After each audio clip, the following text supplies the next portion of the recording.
All right, welcome. We are live. We are live. Welcome back to 30 Days with Lisa. Let's get this music popping. If you are here, give me a little bit of love. Hey, here we go. Here we go. Yeah. Here we go. Here we go. All right, welcome back. We got 30 days to get a deal with Lisa. Only 30 days. And if we can't get a deal in the next 30 days, I don't know what we're going to do. We've been waiting here. So Lisa's in the house. Let's bring Lisa on. Lisa, give a little bit behind the scenes. Behind the scenes. Behind the scenes. Okay, you got it. Got it. Make sure we are good to go. Folks, if you're in the comments, give us some love. Lisa's ready to roll and jump right into her deal.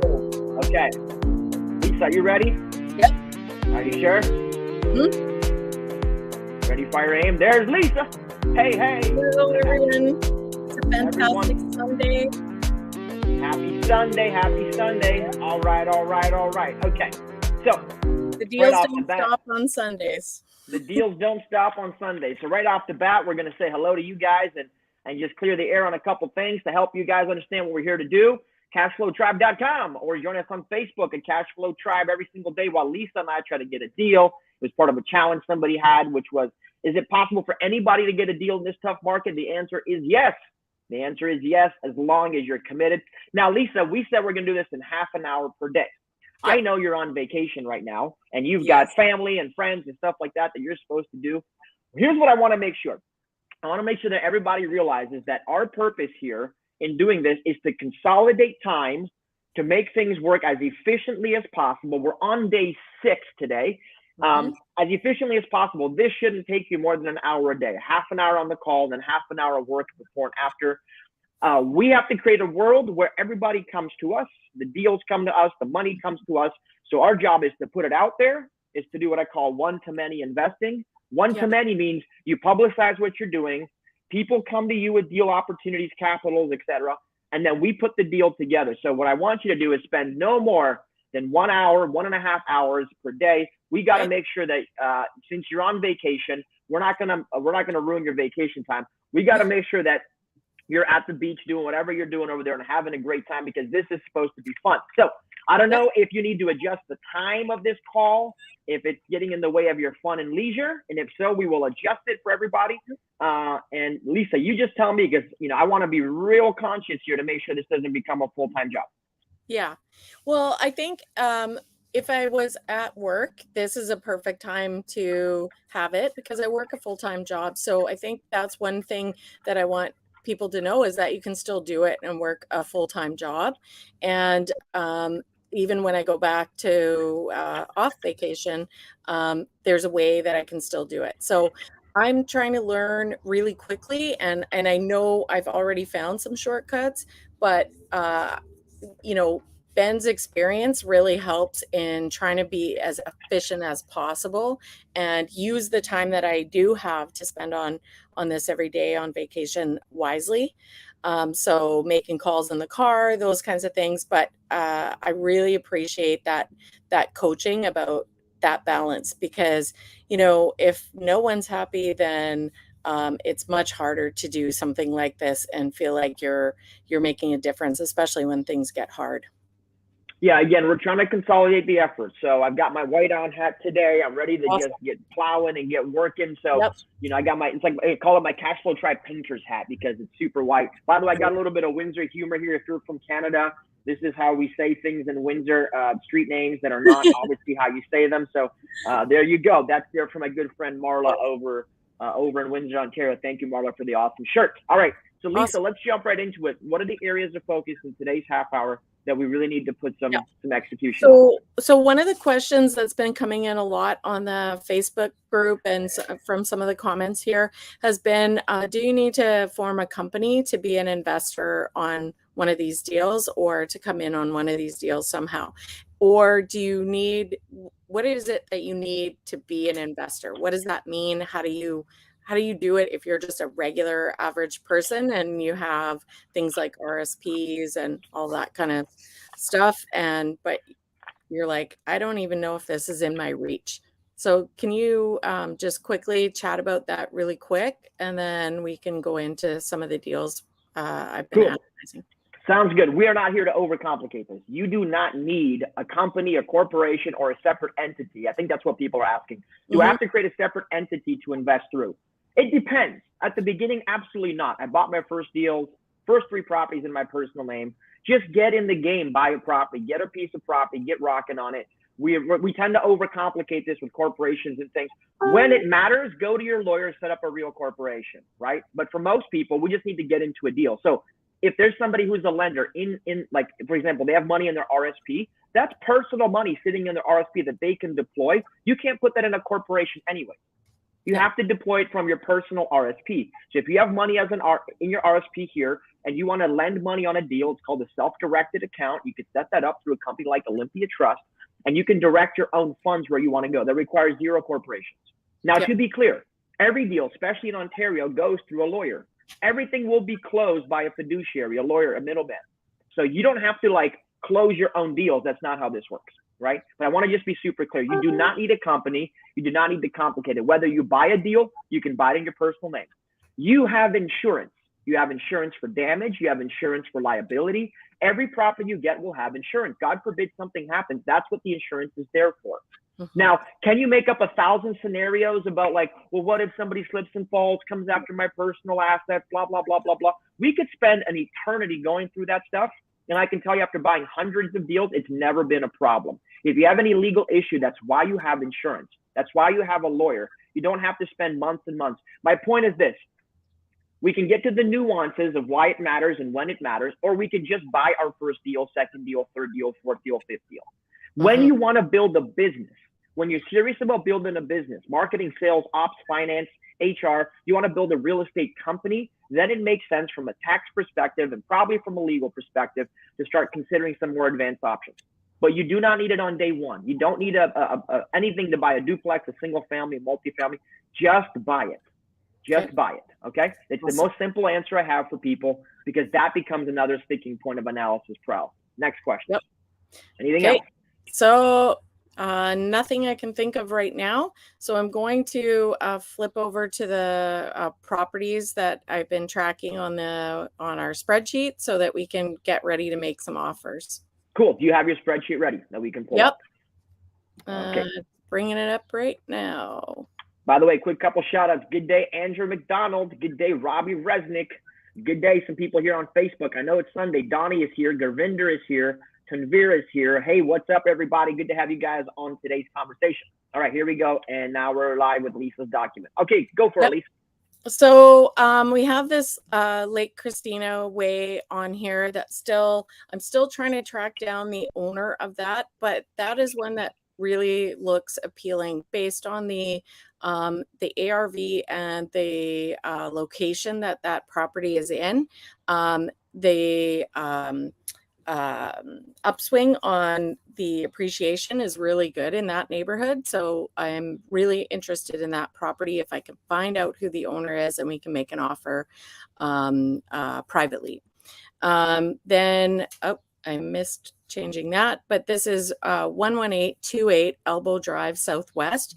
This is through Cash and Homes. It's $495 is what they're asking. I'm still waiting to hear back on the wholesale fee.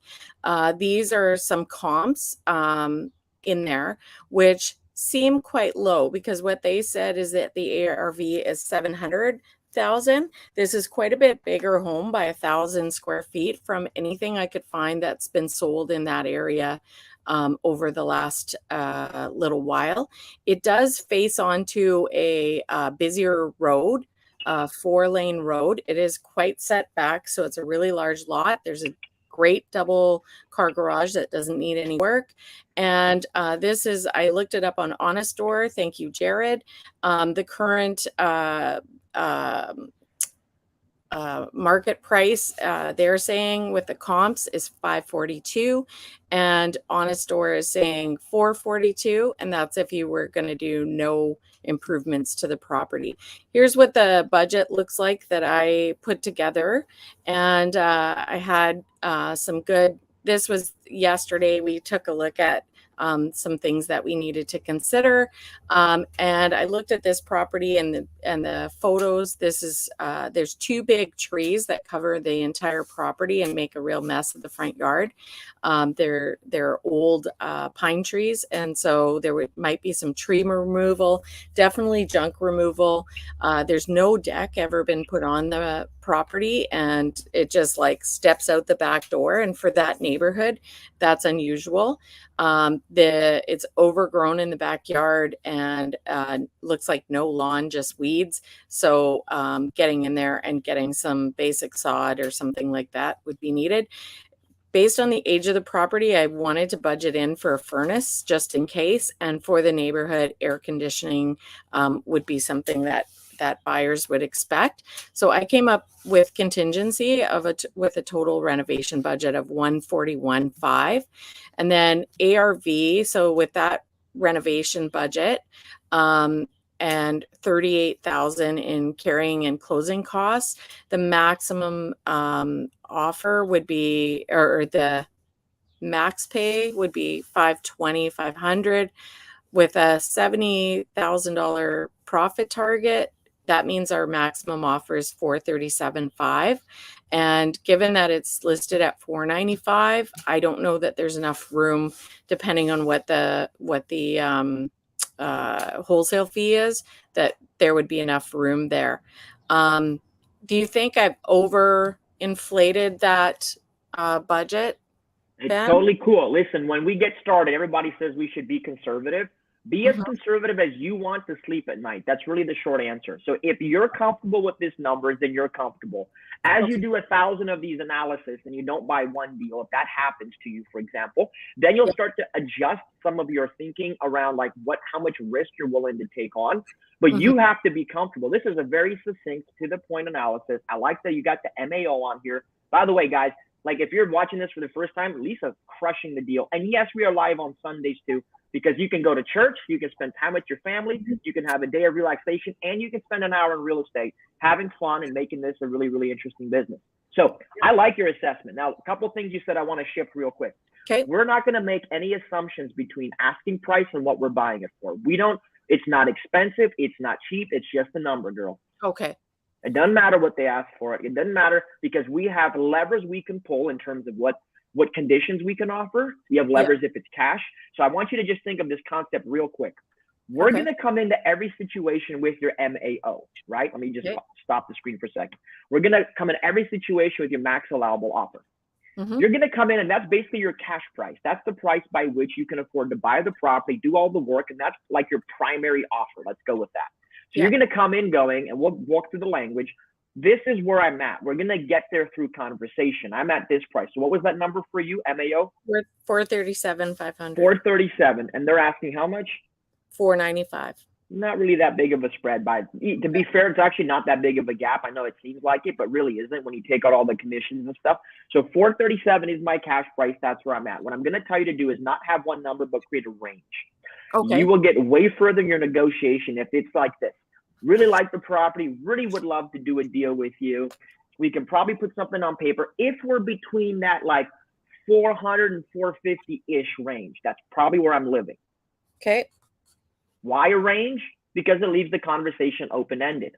Right. We don't want to come in. The biggest mistake people make is they go 437.5. And what if they were going to take 439? But we never got that far because we offended them with one number and we thought the number was it. Really, we can go up a couple grand and you'd probably be willing to, right? Yeah. So have a range. Contingency in there. Listen, and it goes like this, right? Hey, listen, I don't want to waste your time. I don't want to lowball you either. I'm not here to offend you. I would love to do a deal, but honestly, it's probably in that 400 to 450 range. If you would even at all consider it, then it's worth moving forward in the dialogue. Would you even consider it? And then if they say, we're actually expecting a no. When they say no, not even a chance, well, then here's what you can do. Now you're going to go back with a terms structured offer. Yep. So on the front end, you're going to go, this is where I'm at. For me to not take on any extra risk, for me to feel comfortable in this transaction, this is how much cash I can justify bringing to the table, 400 to 450-ish. If you need or really, really want a higher price, then there's maybe another way we could do this. Are you flexible on terms? Do you need every single dollar on the day of closing, Or is it okay if I pay you in installments?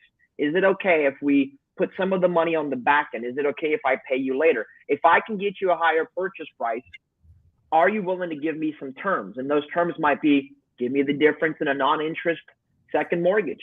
Maybe you take possession of the property earlier or later, depending on your goals. Like maybe for me, I don't even want to touch this property for a year because I've got 10 other ones I want to do. So Lisa, what if we do the deal, but we don't close until next year? What if you give me today's price, but you have to keep living in the property for the next 12 months and I'll close 12 months from now? What that gives us now is time for the market to appreciate and catch up to the price that we've just made. Does this make sense? Right. So we have other levers. We can close later or sooner. We can take the property as is. They can hold $50,000 in the seller financing situation. So listen, I can give you $450 cash. You have to hold the difference in seller financing though for the next 5 years. So it's like not cash today, but cash tomorrow. Mm-hmm. It's going to be structured through the lawyer. You're going to go from an owner to a lender on the deal. You're going to get $450 cash, but you're also going to get $50, but you're going to have to wait 5 years because I can't justify taking on that extra risk. It doesn't work for me today. Okay. So if the seller wants top dollar and it doesn't work in your model, then what I like to do is allow the seller to participate in the economics of the deal long term. You can be a lender, you can be an equity holder, you can be something because you're the one that wants the 500. I'm the one willing to pay you 430 or 450. I can't give you 500 cash today. It is way too risky for me. Doesn't make sense for me. So a seller finance creative deal is a term type of offering. And have you ever done this? Have you ever talked with an agent or a seller and even talked about terms? No. Okay, the mastery of being an investor, especially in a hot market, I need you to know this, is seller finance, creative financing deals. Okay. We have to understand the levers of creative finance. We have to understand what we can do in lieu of cash today. Instead of cash, what else can I give you? Instead of you getting cash, what else can you give me? If we have this dialogue, if you become a master of understanding creative finance, you can put deals together forever. Is that exciting? Mm-hmm. Come on, somebody say amen. It is Sunday after all. I love that. I love that. It's like if I know what is on the menu as options, then I can make whatever meal I want. Exactly. Hey, I can give you steak right now, and it's this. Well, I don't like steak. Well, if you hold a few minutes, I'll go to the back and I'll make you fresh chicken. But I'm gonna need a few minutes. There's always conditions. I need a few minutes, and it's gonna cost you maybe a little bit more in the long run. You see what I'm saying? So that's where I want you to frame your mind. Nothing is fixed. There is no price. It's all relative to your ability to negotiate. People are saying, look at these comments. Oh my God, this is so much value on a Sunday. Praise the Lord. Look at this. Unbelievable. Just wow. Guys, I'm not here to teach you. I'm here to help Lisa, but I'm glad you're here for the journey. I'm glad you're witnessing how the thinking is on this. So I've been challenging them to do their own deals along with me. So they're doing the homework too. I love it. I love it. Facebook users, do your homework along the way. We got Sharon and Sonia and Aditya, Aditya, super excited. Peter's going super. Peter, thank you, bro. Okay, so now that you know this framing, now we have to start going. What's the next step here? How are you going to communicate this offer? Mm-hmm. What's the plan? So I'm going to go back over so I can see this bigger. I would say that my range is between 4 and 450. Is that something we can work with? And if they say, yeah, I think we can, then I'm going to say, are they looking for a quicker close? Are they looking for what's their push or their pressure? Motivation. Yeah, motivation. So we're going to want to get a realtor on one of these calls here, and just so we can practice that conversation with the agent. We have to lead those. We do. Tuesday? Okay, cool. Mm-hmm. And we got to lead that with authority. So we have to ask the questions in a specific way so that they know we're serious, not just lowballing them. So it's going to sound something like this. I'll just go over briefly here with you. Perfect. So, hey, I fully understand and appreciate that your guy wants $500,000. I get that. I see that on the listing. I'm doing my math here on the renovations that I'm going to have to go through. And frankly, I don't know if I can make a deal work at 500. Are you guys at all flexible on price? It's either yes or a no answer. Yes, we are flexible. Okay, great. How flexible? Maybe 20 grand. Okay, great. Thanks for understanding. Are you guys flexible on terms? It's usually 98% a yes here, because we haven't established what the terms are. Are you flexible on terms if you're not flexible on price? Well, what did you have in mind? He's going to say to you. You're going to go, help me understand what really matters to your seller, because I'm very flexible on when I close. I'm flexible on the condition of the property that I take in. I'm flexible on maybe giving the seller some vendor take back financing. I'm very flexible on the terms to make this deal work. I'm just struggling to pay cash today, $500,000. That doesn't work for me as an investor. Are you flexible on terms? Yes. And then we want to start pinpointing what would be the most important terms to the seller. And we're going to play this game, Lisa. Yeah. If I, would you? If I, say it with me. If I, would you? If I, would you? If I, would you? If I, would they? So if I would let the seller just take what they want and walk away from the property and we get rid of all of the junk, is that something that is important to your seller? Boom, I love it. If I am willing to do a quick close and they use my lawyer and we cover the lawyer fees, are they interested in that? Or I love it. I don't know if you can do that, by the way. Like in Ontario, nobody uses the same lawyer. It's a conflict. I'm sure you could legally. You can. And you may do that. I don't know if that's they have to waive conditions and the lawyer has to tell them they represent me. I get that. Okay, cool. So that's fine. We don't need to argue that point. But you're doing the right thing. If I, would you? Now, all the things you're asking lead back to price. That's where you're price centric right now. So if I take it as is, would you? If I took it and then you want to recap, it's called a stack. Ready? So let me make sure I get this right. If I take the property on this date, if I take it as is, and they use my lawyer and I pay all the legal bill, that would be really valuable to them. Yes? Yes. How valuable? Okay. How flexible would they be on price? How flexible could they be on price? And now you're going to get, I don't know, just make an offer, stonewall, or you're going to get, I don't know, maybe 20 grand. Like, we want to get to this point. Or if we said, if I can make all those things work, is that worth X dollars to them? Right. Is that worth? Because now we're playing the value exchange game. Now I want you to also go back and now into terms. Let's become term centric. Let's just assume we're not going to win on price. They want absolutely top dollar. There's no way they're going to budge on price. This is where most people just give up and walk away. You're going to now become term centric. You're going to become a term pro. So it's going to look like this. How much money, how much of the sale price are they willing to get next year or in 5 years from now if I pay top dollar? Okay.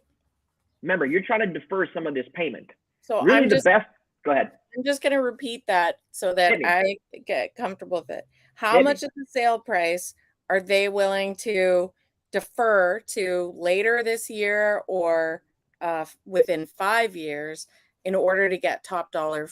Oh, I love it. And I'm going to be the agent. I don't know, Lisa, what do you suggest? I don't know. I've never been asked this question. Nobody's been this smart ever in history. So what I'm suggesting is that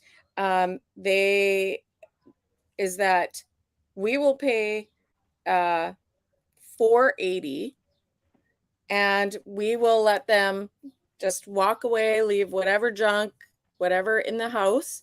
We are open to a quick close. We are open to covering legal fees, and but I'm looking for a deferred $40,000 to be deferred for 5 years at no interest, and that will be all covered off in the legal paperwork, and they will get that $40,000 within 5 years. Very good. That is freaking epic. Everybody give her some love. That's the thinking I want. Now I'm going to change a little bit of your vocabulary to suit you better. We don't want to use the word defer. What we want to go is, how much can we put in a second mortgage that they can hold, where I can pay it out in 1 or 5 years, but at no interest, to make sure that I can accommodate this deal today? Because today I can only accommodate this price. See, here's the beauty. You guys ready for this? This is where it gets really fun. If they took $50,000 and they put it on the back end and you pay them as a balloon payment, it's now a pension to them. I owe you 50 grand. It's done in the sale. It's legal. It's on title. It's there you go. Okay, but that $50,000, I want 0% interest. It's the same as you getting a $50,000 loan today at 0% interest. Think about this logically. If you're in a market that appreciates in value and a $500,000 property goes up You actually win. a year, you're gonna win because you're going up 50 grand a year times 5 years. That's another what? That's another 250,000 times 5 years is 250,000. 250,000 of appreciation because you're willing to pay $50,000 more today. I call it selling the future. They get to participate in the economics of the deal with you. I'm going to make 250 in appreciation. I get that. I will give you 50 of it, but I have to give it to you after I've appreciated, not today. You feel me? Amen. Yeah, because I could renegotiate the mortgage in 5 years and get that equity. Yes, and you could. And in that neighborhood, it's the standard. It looks like 8.1% is the actual year over year for the last 20 years. Right. Yeah. Now, if you have positive cash flow, this is a good episode, eh, guys? Oh my God, look at the comments firing in. See, you don't want to miss a Sunday. Don't miss the Sunday. I'm bringing all my best stuff on Sunday. By the way, share this stream out right now. If you love this content, it's helping you right now, press share. Share this out. Let more people hear it. This is so good. Okay, Jeff is saying strategies are gold. We want to let them participate. If we are cash flow positive, the reality of seller finance is we don't actually care for negative equity because we don't plan on selling it today. Right. We're going to build into the equity, but that gains you favor with the seller so that now you have an advantage in negotiations where most people are so price conscious because price is the only metric they know. All they know how is to throw a low number in. And it's not even low. They know how to throw their number in. This is my number. Will you take it? Great. I work the opposite way.